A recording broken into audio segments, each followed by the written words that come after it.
अस्सलाम वालेकुम प्यारे रीडर्स, कैसे हैं आप सब। आज हम रीड करेंगे जिन्होंने हरमज़ान नावल की एपिसोड नंबर 19 जो कि हबीबा राइट्स की तहरीर है। और अब एपिसोड को पढ़ना स्टार्ट करते हैं। जानिया लिसन, मैं जानती हूँ इसमें तुम्हारी कोई गलती नहीं है, लेकिन इसके बावजूद तुमने चुपचाप इस निकाह के लिए हामी भर ली। तुम्हें एक बार भी अपनी अपिया का ख्याल नहीं आया? क्या गुजरेगी तुम्हारी अपिया पर जब इन्हें तुम्हारे निकाह के बारे में पता चलेगा? वो जानिया की हिचकियों भरते वजूद को अपने बाजों के हिसार में लेकर इसके बाल नरमी से सहलाते नूठेपन से पूछ रही थी।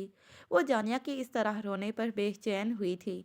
इसने तो कभी भी अपनी बहन को यूं इस तरह रोते सिसकते और तड़पते हुए नहीं देखा था, जैसा कि अब वो इसके सीने से लगी हिचकियों के साथ रो रही थी। इसके दिल को यकदम से कुछ हुआ था, तभी तो वो इसे अपने हिसार में लेती। इससे शिकवा किना होते हुए जानिया से जवाब मांग रही थी।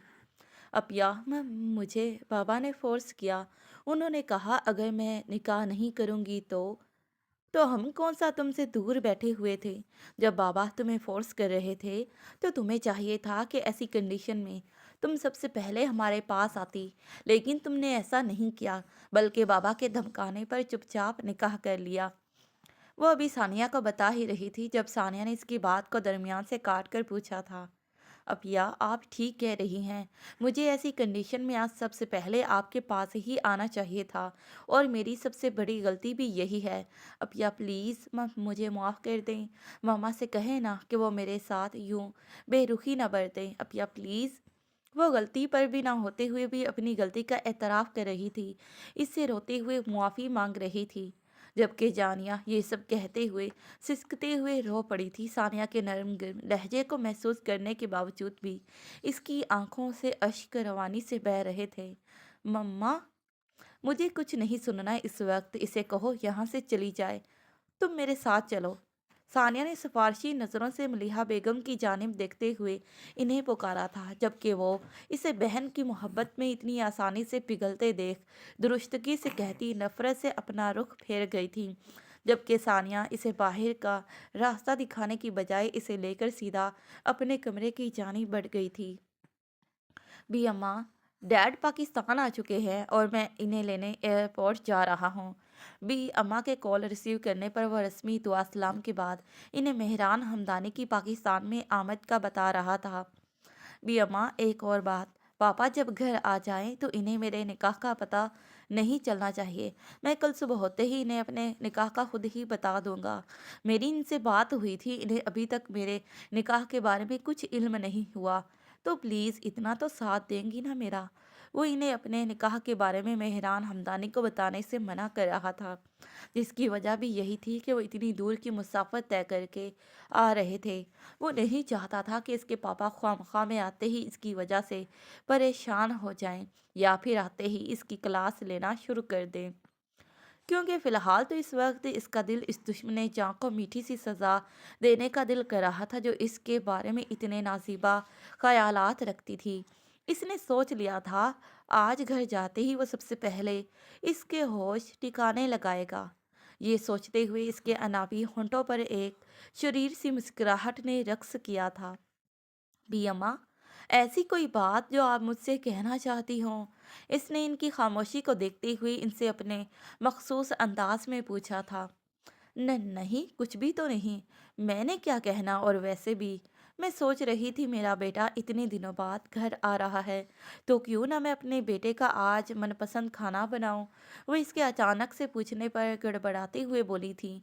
वो इसे भला क्या बताते कि इसकी बीवी को उन्होंने इसकी इजाज़त के बगैर इसके मायके भेज दिया था। वो भी अम्मा, मुझे लगा आप मुझसे कुछ कहना चाहती हैं।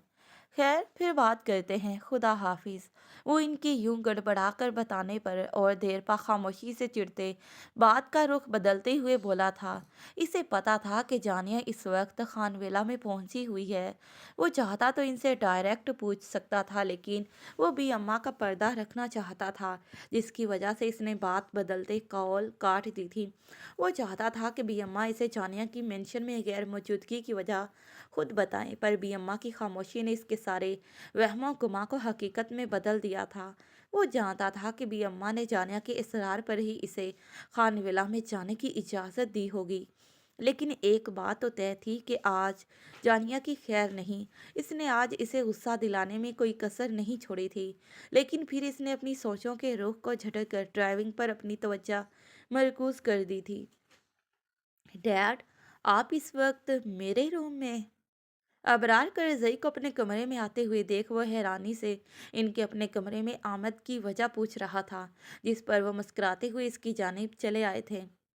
مائی ڈیئر سن، مجھے تمہارے کمرے میں آنے کے لیے کسی مخصوص وقت کا انتظار کرنے کی ضرورت نہیں ہے۔ میرا جب دل چاہے گا میں اپنے بیٹے سے ملنے آؤں گا۔ وہ اس کے دونوں کندھوں پر ہاتھ رکھتے انہیں گرم جوشی سے دباتے مسکراتے ہوئے اس کی معلومات میں اضافہ کر رہے تھے۔ آؤ بیٹھ کر بات کرتے ہیں، وہ پاس پڑے صوفے کی جانب اشارہ کرتے بولے تھے۔ پر ڈیڈ، میں ابھی جانتا ہوں تمہارے پاس میرے لیے ابھی وقت نہیں ہے، بات نہیں کرنا چاہتے مجھ سے، بٹ مائی ڈیئرسٹ لولی سن، پر میں اس وقت تم سے بات کرنا چاہتا ہوں، اس لیے ادھر آؤ، پہلے میرے پاس بیٹھو، اس کے بعد جہاں چاہے مرضی چلے جانا، تمہیں میں روکوں گا نہیں۔ فی الحال یہ وقت تمہارے ڈیڈ کا ہے تو خاموشی سے ادھر بیٹھو، ایک ضروری بات کرنی ہے مجھے تم سے۔ اس نے کچھ کہنا چاہا تھا، جبکہ انہوں نے اسے کچھ کہنے سے پہلے ہی حکمیہ لہجے میں کہتے ٹوک دیا تھا اور اس کے سامنے پڑے صوفے پر بڑے کروفٹ سے بیٹھتے اسے بھی بیٹھنے کا اشارہ کیا تھا، جس پر وہ نہ چاہتے ہوئے بھی بیٹھ گیا تھا۔ کیا چاہتے ہیں آپ؟ ایسی کون سی بات ہے جو آپ ابھی کے ابھی کہنا چاہتے ہیں، جس کے لیے آپ کو میرے آنے تک کا بھی آپ سے ویٹ نہیں ہو پا رہا؟ وہ جتنا ان سے بھاگنے کی کوشش کرتا، وہ اتنا ہی اب اس کے پیچھے پڑ گئے تھے، اس لیے اس نے قدرے جھنجھلا کر پوچھا تھا، گویا اسے ان کا اپنے کمرے میں بلا وجہ آنا برا لگا ہو۔ کچھ خاص نہیں، بس اتنا پوچھنا چاہتا ہوں میں کہ تمہارے اس روڈ بیہیویئر کی وجہ کیا ہے؟ ایسا کیا کر دیا تمہارے ڈیڈ نے جو تم اس طرح مجھ سے بدتمیزیوں پر اتر آئے ہو؟ ابرار کرزئی نے اس کے ہارش رویے کی طرف اس کی توجہ مبذول کرواتے اسے گہری نظروں سے جانچتے پوچھا تھا۔ ڈیڈ، میرے اس رویے کے پیچھے سب سے بڑی وجہ آپ ہی ہیں، وہ تلخی سے انہیں باور کروا رہا تھا۔ اوہ ریلی؟ پر کس بات پر؟ جہاں تک میرا علم ہے میں نے اتنے عرصے سے صرف تمہاری جائز و ناجائز ہر مطالبات کو پورا ہی کیا ہے، کبھی کسی بات کو لے کر کبھی روک ٹوک نہیں کی۔ تو پھر؟ انہوں نے اپنے ہونٹوں کو حیرانی سے گول کرتے پوچھا تھا۔ انہیں لگتا تھا کہ انہوں نے اس کے پیدائش سے لے کر اب تک اس کی ایسی کوئی بات یا پھر ایسی کسی بھی فرمائش کو شاید ہی کبھی رد کیا ہو، جس کے تحت وہ اس طرح ان کے ساتھ گزشتہ چند دنوں سے بدتمیزی پر اتر آیا تھا۔ اور پھر بات کو ادھورا چھوڑتے اسے اکسانے والے انداز میں انہوں نے اپنی بات کو ادھورا چھوڑا تھا کہ وہ ان کی ادھورے جملے کو مکمل کر دے، بالکل اسی طرح جیسے ان کی ذات ابدار کرزئی کے ان سے اس طرح بے رخی برتنے پر بکھر رہی تھی۔ ڈیڈ، میں نے کہا تھا نا، میں اس لڑکی کے ساتھ کسی بھی قسم کی زبردستی نہیں کرنا چاہتا، میں اسے پیار سے حاصل کرنا چاہتا ہوں اور آپ میرے پرسنل میٹر میں انٹرفیئر نہیں کریں گے، لیکن اس کے باوجود آپ نے… شرم آتی ہے مجھے آپ کی اس گھٹیا سوچ پر، وہ ان کی طرف دیکھتا قطعیت سے بولا تھا۔ ابدار، بات کو گھماؤ پھراؤ نہیں، مجھے اصل وجہ بتاؤ، اس لڑکی کا تمہاری مجھ سے ناراضگی سے کیا لینا دینا؟ وہ ناسمجھی سے اسے دیکھتے تعجب سے پوچھ رہے تھے۔ ان کے خیال میں بھلا اس لڑکی کا کیا لینا دینا ہو سکتا ہے؟ ڈیڈ، لینا دینا ہے، کیوں نہیں ہے؟ آپ نے ہمدانی گروپ آف انڈسٹری سے ایک پروجیکٹ چھیننے کی خاطر آپ میرے محبت کا مذاق اڑانے چلے تھے، وہ تو شکر ہے میں نے آپ کو یوسف سے بات کرتے دیکھ لیا اور میں نے آپ کی اس گھٹیا 2 نمبر کے پلان کو وقت رہتے ناکام بنا دیا۔ نہیں تو یقین جانیے اگر یہ نیوز کسی بھی نیوز چینل میں کہیں بھی لیک ہو جاتی تو آپ انجانے میں مجھے کھو دیتے، پر بچت ہو گئی۔ مجھے تھوڑا سپیس چاہیے اس سب کو بھولنے میں۔ Got it and bye, take care. وہ اذیت سے انہیں اپنی ناراضگی کی وجہ بتاتا وہاں سے جانے لگا تھا، جبکہ وہ تو ابھی تک اسی حیرت میں مبتلا تھے کہ ابدار کو ان ساری باتوں کا علم کیسے ہوا۔ آپ شاید بھول رہے ہیں ڈیڈ، میں آپ ہی کا بیٹا ہوں جو آپ کی رگ رگ سے واقف ہے، بالکل اسی طرح جس طرح آپ میری ہر رگ رگ سے واقف ہیں، خوب ویسے ہی جس طرح میں اپنے مقصد کو حاصل کرنے کے لیے ہر حد پار کر جاتا ہوں، بالکل اسی طرح آپ بھی اپنے مقصد کو حاصل کرنے کے لیے किसी भी हद से गुजर सकते हैं, लेकिन आप शायद भूल गए थे कि इस मकसद को पूरा आप तब कर पाते जब आपके सामने अवतार करजई के अलावा कोई दूसरा हरीफ खड़ा हुआ होता। तो शायद आप जीत जाते या फिर शायद अपने मकसद को पाने में कामयाब हो जाते। पर अफसोस, अब की बार आपके सामने कोई दूसरा हरीफ नहीं खड़ा हुआ, बल्कि आपका खुद का बेटा अवतार करजई खड़ा हुआ था, जो आपकी बाजी को उल्टाना आपकी तरह खूब अच्छे से जानता है। वो इनकी आंखों में झांकता इन्हें इनकी प्लान को इसी के हाथों बुरी तरह से फ्लॉप हो जाने पर अफसोस भरे लहजे में बता रहा था, जबकि इसका अंदाज सरासर तमसखराना था। तुम इस गैर लड़की के लिए अपने बाप के खिलाफ जाओगे, अपने बाप की हुक्म अदूली करोगे, और इतने दिनों से जो मुझसे बद अखलाकी और अखड़ लहजा अपनाया हुआ था, इसकी वजह महज ये लड़की है। तो तुम सरासर गलती पर थे। एक ऐसी लड़की के लिए जिसको तुम्हारी मोहब्बत की कदर ही ना हो, तुम्हारे लिए कोई दिली जज्बात ही ना रखती हो, तुम इस लड़की के लिए तुम मेरे खिलाफ गए। इसकी तलख बातों को सुनते इन्हें अपनी तौहीन महसूस हो रही थी, इसलिए सदमे से इनसे बोला तक नहीं जा रहा था। जबकि इसे बात करते हुए वो लड़खड़ा गए थे।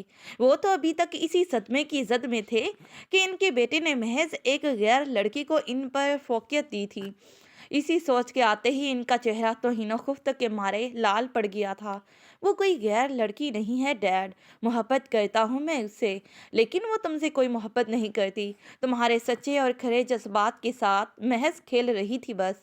वो इसकी बात को दुरुस्तगी से काटते तलखी से बोले थे, डैड, मुझे इसकी मोहब्बत चाहिए भी नहीं।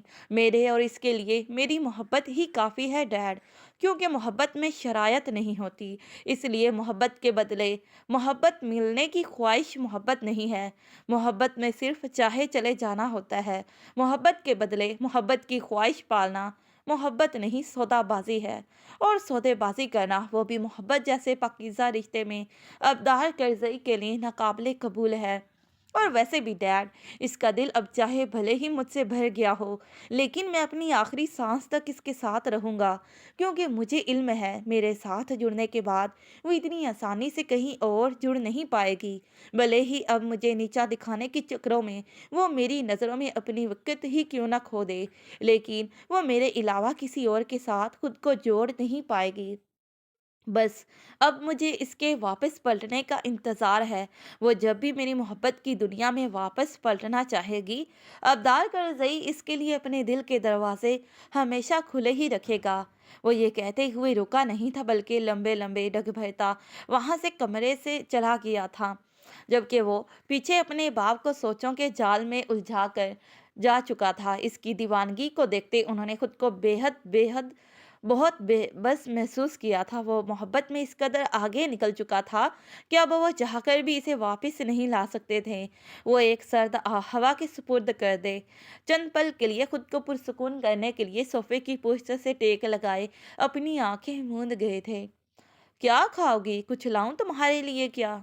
बल्कि ऐसा करती हूँ, मैं तुम्हारे लिए फ्रेश मिल्क शेक लेकर आती हूँ, वो भी मम्मा के हाथों का। तुम जानती हो ना, मुझे ये मिल्क शेक पीना बिल्कुल भी नहीं पसंद, जबकि तुम्हें तो मम्मा के हाथों की बनी हर चीज़ पसंद है, जिसे तुम बिला झिझक और बिला मना किए हड़प कर जाती हो।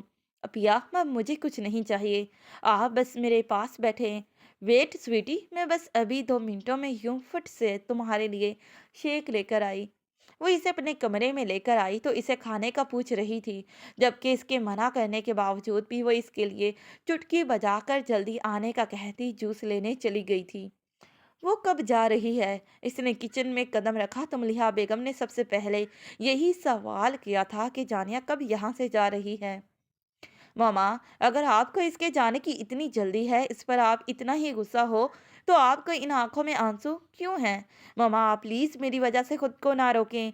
जानिया आपकी बेटी है, आप इससे मिलना चाहती हैं तो मिल सकती हैं। आप महज मेरी वजह से खुद को रोकें तो ये सरासर आप जानिया पर और अपने साथ ज्यादती कर रही हैं, जबकि आप बखूबी जानती हैं कि जानिया को बाबा ने फोर्स किया था। आप प्लीज खुद को यूं सजा ना दें। जानिया से मिलें, वो बेकसूर है इस मामले में। और ममा, क्या पता मेंशन में इसके साथ किस तरह का सलूक रवा रखा गया हो और वो वहाँ खुश भी थी कि नहीं।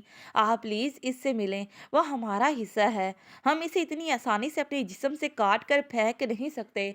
मेरी बात पर गौर जरूर कीजिएगा। वो जब किचन में आई तो मलिहा बेगम, जो अपने आंसू बहा रही थी, झट से अपने आंसुओं को चेहरे से साफ करते किया था, जबकि इनका ये अमल सानिया से छुपा नहीं रह सका था, जिस पर वो इन्हें जानिया से मिलने का कहकर फ्रिज में से शेक उठाती वहां से चली गई थी। जबकि इसकी बातों को सुनते इसकी आंखों से अश्क एक मर्तबा फिर से रवानी से बहने लगे थे। वो किस तरह से अपनी बेटी जानिया को दूर कर रही थी, और तो और इन्हें इसका रोना तड़पना भी नजर नहीं आया। किस तरह उन्होंने इसके रोने सिसकने को नजरअंदाज किए रखा था, सिर्फ अपनी दूसरी बेटी सानिया की वजह से, कि इनकी बेटी को बुरा ना लगे, इसकी दिल आजारी ना हो। बदगुमानी की धुन जब छटी तो इनको हर चीज का अक्स साफ दिखाई देने लग गया था, जिस पर वह बेकरारी बेकुली से सानिया के कमरे की जानिब बढ़ गई थी। सानिया, ये लो शेक, जल्दी से फिनिश करो, फिर मैंने तुमसे ढेर सारी बातें करनी हैं, इतने दिन से जो नहीं कर पाई थी। वो इसे शेक का गिलास इसके हाथों में थमाते खुशी से चहकते बोली थी, जैसे इसे यहाँ जाने यहाँ का आने का बेहद अच्छा लगा हो। जबकि इसके खतरनाक दिमाग में इस वक्त क्या प्लानिंग चल रही थी, इस बात की तह तक जाना जानिया जैसी लड़की के लिए नाकाबिले फहम अमल था। जानिया, मेरा बच्चा, इधर आओ। मलिहा बेगम को किचन में खड़े अभी चंद पल ही गुजरे थे जब मलिहा बेगम इनके रूम में चली आई थी, और लहजे में दुनिया जहाँ की मिठास समोए अपनी दोनों बाजुओं को वाह करते मुस्कुराते हुए जानिया को अपने पास बुला रही थी। पहले पहल तो जानिया इन्हें कमरे में आता हुए देख कर इनसे डरते हुए सानिया के ओट में छिप गई थी। जब इनके प्यार से बुलाने पर वो दौड़कर इनके सीने से जा लगी थी, और इनकी ममता के नरम गरम एहसास को पाकर एक मर्तबा वो फिर से बिखर गई थी। इसकी सिसकियों ने तो मलिहा बेगम समेत सानिया तक को रुला दिया था। ममा, वो हरमजान बहुत बुरा है, हर वक्त मुझ पर गुस्सा करता रहता है, मुझसे लड़ता रहता है। मुझे कमरे तक से बाहर नहीं निकलने देता। मैं अब वापस नहीं जाना चाहती, मुझे अब यहाँ ही रहना है। मामा, वो बहुत बुरा है, वो इनके गले से लगी रोते हुए इन्हें बता रही थी, जबकि रोने के बाइस इसके लहजे में लड़खड़ाहट साफ वाजिया थी। जानिया ने मलिहा बेगम से रमजान की शिकायतें तो लगा दी थी, लेकिन अपने रवैये का इन्हें बताना शायद इसने मुनासिब नहीं समझा था। अगर वो इन्हें इसके साथ अपने रवैये का बताती कि वो इसके साथ किस तरह का सलूक रवा रखती है, तो मलिहा बेगम इसकी कभी तरफदारी न करती, बल्कि इसकी ही गलतियां निकालती, इसकी गलतियों को अपने हाथों की उंगलियों के पुरों पर गिन कर बताती कि इसने कितनी गलतियां की और इसे ये गलतियां कहाँ कहाँ पर सरजर्द हुई थी। लेकिन अफसोस, अब तो रमजान इनकी नज़रों से गिर चुका था। जबकि जानिया की बातों को सुनते इसके दिल में रमजान के लिए पहले से नफरत कई गुना बढ़ गई थी, जिसने इनकी मासूम सी बेटियों को खून के आंसू रुलाने में कोई कसर न छोड़ी थी। जानिया भी, अम्मा भी क्या रमजान को नहीं रोकती? ममा, वो किसी की नहीं सुनता, बस अपनी करता है। वो बहुत जिद्दी है, इस पर किसी के समझाने बुझाने का कोई असर नहीं होता। वो दूसरों से बस अपनी बातों को मनवाना जानता है, इसके अलावा इसे कुछ नहीं आता। उन्होंने इसका रुख अपने सामने करते पूछा था, जिस पर वो इन्हें रमजान की जिद्दी और अड़ियल पसंद तबीयत का बताती अफसरदगी से बोली थी। और सच भी यही था, इससे वो अदा करने के बावजूद फिर भी वो अपनी मनमानियाँ करने से बाज नहीं आता था। और आज जो इसने लाउंज में सरेआम हरकत की, इसे याद करते हुए इसकी सफ़ेद रंगत बेसाख्ता सुर्ख हुई थी। जबकि मलिहा बेगम ने इसका कोई और मतलब लिया था। इन्हें लग रहा था जैसे कि वो इस रमजान से इस वक्त बहुत ज़्यादा खौफज़दा हो। क्या तुम्हारे साथ बाकी घर वालों का रवैया भी रमजान के जैसा है? नहीं मामा, सब ठीक हैं। अभी अम्मा तो मेरा इतना ख्याल करती हैं। फिर आज़म और शहराम भाई भी बहुत अच्छे हैं। बस एक रमज़ान को छोड़कर बाकी सब घर वालों का मेरे साथ बहुत अच्छा रवैया है। उन्होंने इसके खौफ हरासा चेहरे को देखते किसी खदशे के तहत पूछा था, जिस पर वो इन्हें मुतमईन करते धीमे से मुस्कुराते बोली थी। जबकि रमज़ान का नाम लेते वक्त इसे ऐसा लग रहा था जैसे इसने कोई रमज़ान के नाम का कोई कड़वा बेदाम खा लिया हो। इसके बाद वो इसे लेकर सानिया के साथ ही बेड पर पायंती मारकर बैठ गई थी और बातों में मगन हो गई थी। वो बातें जो वो एक दूसरे से इतने दिन से ना कर सकी, अपने दिल के हाल अहवाल एक दूसरे को बताने में मगन हो गई थी। पापा welcome back to the Hamdani mansion. वो सदर दरवाजे के इन वस्त में अभी पहुंचे ही थे जब हरमजान ने गर्म जोशी से इनका इस्तकबाल किया था, इनका वेलकम किया था। जबकि वो आगे बढ़कर भी अम्मा के गले मिलते उन्होंने इनकी पुरशफीक हाथों का मोहब्बत अकीदत से बोसा लेते हालो अहवाल पूछा था और ड्राइंग रूम की जानिब बढ़ गए थे। पापा मैं फ्रेश होकर अभी आया भी अम्मा, आप तब तक खाने का देखें क्या प्रोग्राम है, मुझे इस वक्त बेहद भूख लग रही है। वो इनसे मज़ीद चंद पल की गुफ्तगू करने के बाद वहाँ से फ्रेश होने की गर्ज से ड्राइंग रूम से चला गया था। मजान बेटा मेरी बात सुनो, वो जानिया बेटी जानता हूँ कहाँ है इस वक्त। जब पापा अपने कमरे में आराम करने जाएंगे तो तब मैं इसे ले आऊँगा, डोंट वरी भी अम्मा। वो इसे जानिया के बारे में बताने के लिए हिचकिचा रही थी। पहली बार जो अपने लाडले पोते से कुछ छुपाया था तो हिचकिचाना तो इनका बनता ही था, लेकिन फिर अपनी तमाम तर हिम्मत को मुजतमा करते हुए वो अभी कुछ बोलने ही वाली थी जब हरमजान ने इनकी बात को मुकम्मल करने से पहले इनकी कशमकश को दूर कर दिया था। हरमजान मुझसे नाराज़ हो क्या? भी अम्मा ऐसा कुछ नहीं है, मैं आपसे क्यों नाराज़ होऊंगा, और वैसे भी अच्छा हुआ आपने जानिया को भेज दिया, नहीं तो जानिया को देखकर पापा ने जो रिएक्ट करना था इसे अभी फ़िलहाल मैं अफोर्ड करने की पोजीशन में नहीं था। और थैंक्स भी अम्मा जो आप मेरी हर बात को बिना कहे समझ जाती हैं। आपने मेरी बात मानकर पापा को कुछ नहीं बताया। भी अम्मा आप ग्रेट हो। आप अब पापा का मुतवक्का जो भी रिएक्शन होगा वो सुबह ही देखने को मिलेगा। वो इनके रूहान से लहजे में पूछने पर हशाश पिशाश से लहजे में कहते अपने कमरे की जानिब बढ़ गया था। जबकि इससे बात करने के बाद वह अब खुद को हल्का फुल्का महसूस कर रही थी। एक बोझ था जो इनके सर से उतर गया था, इसलिए वह हरमजान की तरफ से पुरसकून सी होती हुई किचन की जानिब बढ़ गई थी। जारी है तो प्यारे रीडर्स, आज की एपिसोड आप सबको कैसी लगी पढ़कर मुझे अपनी कीमती राय से आगाह करना ना भूलिएगा। और अगर एपिसोड अच्छी लगी हो तो काइंडली वीडियो को लाइक शेयर और चैनल को सब्सक्राइब कर दें। और फिर मिलते हैं इसी नॉवल के नेक्स्ट पार्ट पर। तब तक के लिए प्यारे रीडर्स, अल्लाह हाफिज़, bye bye and take care.